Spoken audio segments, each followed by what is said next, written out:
তো জানবাচ্চা কিন্তু ডিম অ্যাড করে দিচ্ছে। আর দেখা যায় যে আপনারা যদি বাসায় কাবাব এরকমভাবে ফ্রোজেন করে রাখেন তাহলে কিন্তু এটা কিন্তু রেখে রেখে খাওয়া যায়, বারবার বানানো হয় না। বেশ কয়েকদিন কিন্তু ওই কাবাবটা দিয়ে যখন খেতে মন চাবে ফ্রিজ থেকে নামিয়ে টুস করে ভেজে টুস করে খেয়ে নেবে। আর এখন আমি খাবো টক দই, চিয়া সিড এবং কলা দিয়ে চিয়া পুডিং বানিয়ে। তো এই যে টক দইটা কিন্তু একদমই স্মুথ হয়ে গেছে। আর এই যে দেখতে পাচ্ছেন ড্রয়িং রুমটা কি সুন্দর সাজে সেজেছে। আর এই তো আরেকটা কাজও করতে হবে, সেটা হচ্ছে আদা ব্লেন্ড করতে হবে। জানো তুমি এই সব কাপড় কেন নিয়ে এসেছো?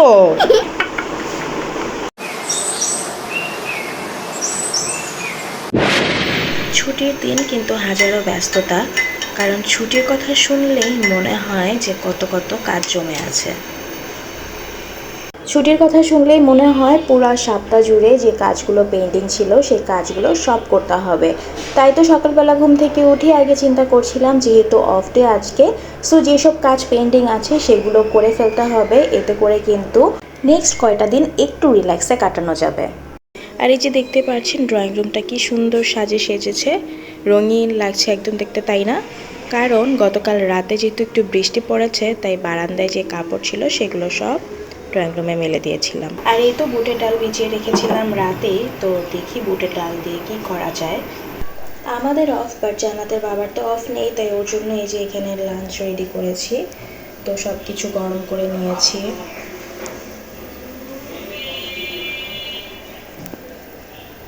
আর নাস্তাটাও ভেজে নেব। আর রান্না বান্নার টেনশন তো আছেই, তো ওই যে বুটের ডাল ভিজিয়ে রেখেছিলাম, তো ভাবলাম যে কাবাব বানিয়ে রাখি তাহলে সুবিধা হবে, জানাতের টিফিন দিতেও আমার বেশি টেনশন করতে হবে না।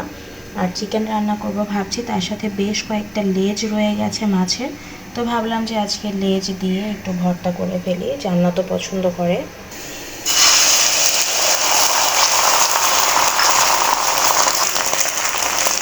হ্যালো, আমি চলে আসলাম। এখন ব্রেকফাস্ট করতে হবে আমার। জান্নাতের বাবা অফিসে চলে গেছে আর জান বাচ্চা তো এখনও ঘুমাচ্ছে, তো ভাবলাম যে তাহলে আমি আমার ব্রেকফাস্টটা সেরে ফেলি, কারণ হচ্ছে যে অনেকটা টাইম হয়ে গেছে, অনেকক্ষণ আগে উঠেছি।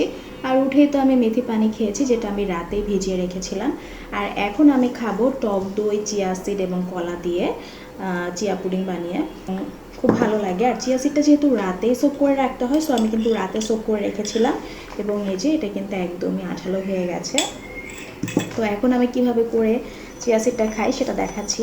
যদিও এটা কমন ব্যাপার, এটা সবাই জানে। তো আমি এই টক দই নিয়ে নিচ্ছি প্রথমেই। সো এখানে আমি 3 চামচ টক দই নিয়ে নিলাম, এবং টক দই অবশ্যই আমি একটু চামচ দিয়ে এভাবে করে নেড়ে এটাকে একদম স্মুথ করে নেব, না হলে কিন্তু একদম মানে দলা পেকে থাকে, ওভাবে করে আসলে খাওয়া যায় না, ভালো লাগে না। তো এই যে টক দইটা কিন্তু একদমই স্মুথ হয়ে গেছে। আর এখন আমি যেটা করবো, যে চিয়া সিডটা আমি রাতে সোক করে রেখেছিলাম এটাও এটার মধ্যে দিয়ে দেবো। ওকে, সো এটাকে ভালো করে মিক্সড করে নিচ্ছি। এখন আমি বানানা অ্যাড করব। আপনারা চাইলে যে কোনো ধরনের ফ্রুটস অ্যাড করতে পারেন। আমার কাছে যেহেতু এখন বাসায় ব্যানানা আছে, তো আমি এখন ব্যানানাটা ইউজ করছি। আর এছাড়া ম্যাঙ্গো দিয়ে খেতে যে কী পরিমাণ মজা, খুবই মজা লাগে ম্যাঙ্গো দিয়ে টক দই খেতে, খুবই মজা। একদম কাস্টার্ড কাস্টার্ড একটা ভাইব আসে, খুব ভালো লাগে। কলা দিয়ে খেতেও মজা লাগে। আসলে টক দই তো একটু টক টক ফ্লেভার হয়, তো একটু মিষ্টি টাইপের কোনো ফ্রুটস অ্যাড করা গেলে কিন্তু ফ্লেভারটা অনেক বেশি ভালো আসে, টক মিষ্টি একটা ফ্লেভার আসে, খুব ভালো লাগে খেতে। তখন সেটা হচ্ছে গিয়ে মধু। তো এখানে এই যে আমার কাছে একদম খাঁটি মধু আছে, তো আমি মধুটা অ্যাড করে দিচ্ছি।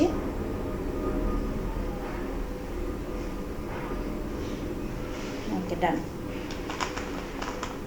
সো এই তো রেডি হয়ে গেছে আমার সকালবেলার ব্রেকফাস্ট। সো এখন তাড়াতাড়ি করে ব্রেকফাস্টটা করে নিই, তারপর তো আরও অনেক কাজ আছে।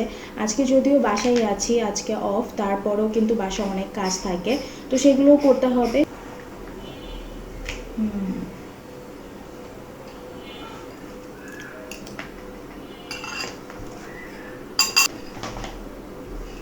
সো ব্রেকফাস্ট ডান। আর এখন সিঙ্কে যেগুলো আছে সবগুলো ক্লিন করে, সকালে যেগুলো বের করে রেখেছিলাম সব প্রসেসিং করে রান্নাবান্না স্টার্ট করে দিব।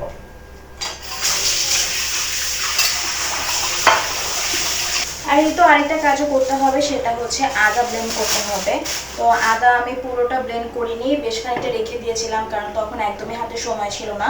তো আদা রসুন এখন পুরোটা ব্লেন্ড করে ফেলবো, কারণ আদা রসুনটা কিন্তু ব্লেন্ড করা থাকলে রান্নার ক্ষেত্রে অনেক সুবিধা হয়। টিভি দেখতে দেখতে এই সময়টাতে কাপড়গুলো সব ভাঁজ করে নিলাম। আদা রসুনগুলো কেটে নিয়েছি, এখন আদা রসুন ব্লেন্ড করে ফেলবো। রসুন অল্প একটুই, কারণ রসুন এর আগেও ব্লেন্ড করেছিলাম, আর আদা বেশ খানিকটাই। সো এখন এগুলো ব্লেন্ড করে ফেলবো। এখানে কাবাবের জন্য ডাল আর গোস্তটা ভালো করে মশলা দিয়ে সেদ্ধ হতে দিয়েছি। আর এখানে এই যে চিকেন রান্না করছি। আর জানবাচ্চা ঘুম থেকে উঠে গিয়েছে, সো যে দেখি যে ও কি নাস্তা করবে। ডালও ভিজিয়ে নিয়েছি, ডাল রান্না করবো। আর তার সাথে ওই যে বললাম যে মাছের লেজ কয়েকটা রয়ে গিয়েছিল, কারণ লেজগুলো আসলে দেখা যায় খাওয়া হয় না। সো এর জন্য লেজ এরকম বেশি হয়ে গেলে আমি ভর্তা করে ফেলি। জানবাচ্চা অনেক পছন্দ করে, সো আজকে এই মাছ ভর্তাটা করে দিব। কিন্তু এটা এখন করব না, এখন আমি ম্যারিনেট করে রেখে দিয়েছি, আমি পরবর্তীতে এটা ভর্তা করব।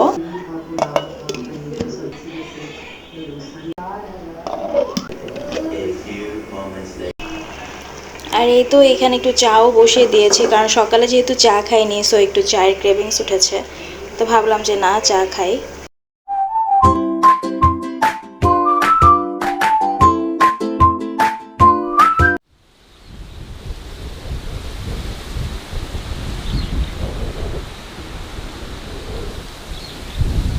আর এই তো কাবাবের মেইন জিনিসটা কিন্তু একদম রেডি হয়ে গেছে। এখন এটা ব্লেন্ড করতে হবে খানিকটা ঠান্ডা হলে। এখন আমি ডাল বসিয়ে দিব এই চুলায়। ডাল আমি ভালো করে ধুয়ে নিয়েছি, এখন বসিয়ে দিলাম। এই তো জানবাচ্চার নখটা কেটে দিচ্ছি। জানবাচ্চার নখ এত তাড়াতাড়ি বড় হয়ে যায়। জানবাচ্চা শাওয়ার নিয়ে নিয়েছে, এখন নখগুলো কেটে দিচ্ছি, তারপর জানবাচ্চা ভাত খাবে, তাই না মাম্মা? হ্যাঁ, আমার ফেভারিট খাবার দিয়ে। কি খাবার দিয়ে? চিকেন আর কলিজা। আর এই তো আমিও আমার লাঞ্চ নিয়ে বসে পড়লাম। এখানে আছে ধুন্দুল দিয়ে চিংড়ির তরকারি, যেটা খুবই মজা লাগে আমার কাছে। আর আছে মাছ ভুনা এবং ডাল ছিল, সে ডালটা আমি শুকনা করে ফেলেছি একদম। জানো তুমি এই সব কাপড় কেন নিয়ে এসেছো? আমি না একটু আগে মেললাম। হাসতেছো কেন বোকার মতো? আরে আরে, তো বৃষ্টি হচ্ছে। আরে এগুলো তো ভিজা বাবা, এগুলো আনা লাগতো না তো। দেখি তো বৃষ্টি হচ্ছে নাকি বাহিরে। হ্যাঁ, বাট এই বৃষ্টিতে তো ভিজতো না। তুমি সব এগুলো কেন এখন নামালায় বোকামি? আবার মেলো। দেখেন আমার সব কাপড়গুলো এখন এনে বারান্দা থেকে কিভাবে হাসছে। এখন এই সব কাপড় আমার আবার মেলতে হবে। মানে না না, আর এনে দিও না বাবা, এগুলো শুকাতে হবে না। এ কেমন হাসি?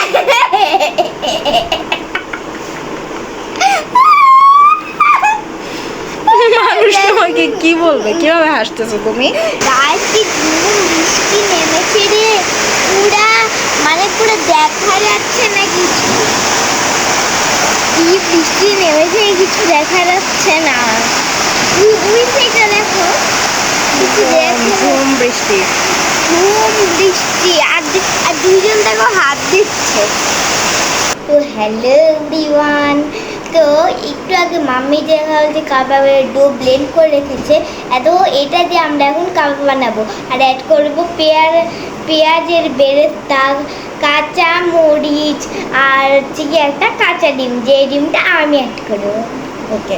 তাহলে আমি এই যে ডাল আর মিটটা যে সেদ্ধ করে রেখেছিলাম, আর এখানে জাস্ট আমি হলুদের গুঁড়া, মরিচের গুঁড়া, জিরার গুঁড়া আর কাবাব মশলা ইউজ করেছি। আর তার সাথে গোটা মশলা দিয়ে আমি ভালো করে সেদ্ধ করে ব্লেন্ড করে নিয়েছি। আর এই মিশ্রণটা তৈরি করার সময় অবশ্যই ডালের পরিমাণটা মিটের থেকে একটু কম দিতে হবে, কারণ ডালের পরিমাণ বেশি হয়ে গেলে সেক্ষেত্রে যেটা হয় যে কাবাবটা যখন আমরা ভাজতে যাব তখন কিন্তু সেটা ভেঙে যাবে বা ভালো করে ভাজা হবে না। তো এই জন্য ডাল আর মিটটা আমরা একটু মিডিয়ামে রাখার চেষ্টা করবে। আমি কথা না বলে আসুন, কাবাব বানানোটা শুরু করে দিই। ওকে ঠিক আছে, তাহলে এখন আমি হচ্ছে গিয়ে পেঁয়াজ বেরেস্তা দিব আর কাঁচা মরিচ দিব। ডিম দিতে হবে না, ডিমটা পরে দাও। আর পেঁয়াজ বেরেস্তা আমি এর জন্যই দিচ্ছি, কারণ হচ্ছে কাঁচা পেঁয়াজ দিলে যেটা হয় যে ফ্রোজেন যেহেতু করব, সেক্ষেত্রে বেশি দিন ফ্রোজেন করা যাবে না, কাঁচা পেঁয়াজের একটা স্মেল আসবে। সো জানবাচ্চা কিন্তু ডিম অ্যাড করে দিচ্ছে। থ্যাংক ইউ, এখানে রেখে দাও। কাঁচা ডিমের আমার হাতে পড়ে গেছে। হ্যান্ড ওয়াশ করে আসো। তো আমি এটা এখন সুন্দর করে মেখে নেব। হ্যান্ড ওয়াশ করে আসো, মেখে নাও। আর আমি কিন্তু এখানে একটা ডিম পুরা দিয়েছি, আপনারা হচ্ছে মেজারমেন্ট অনুযায়ী দিবেন। আমি- অনেকের ক্ষেত্রে কিন্তু 2টা ডিমও লাগতে পারে। সো এই যে আমার কিন্তু মাখানো হয়ে গেছে, এখন আমি জাস্ট কাবাবের শেপ করে নেব। কাবাব এত ফেভারিট, আমি যখন এবার সে কাবাব থাকে আমি মানে স্কুলে তো ওটা নিবই। মনে হচ্ছে যে এখনই একটা টুকুচ করে নিয়ে খেয়ে নিই।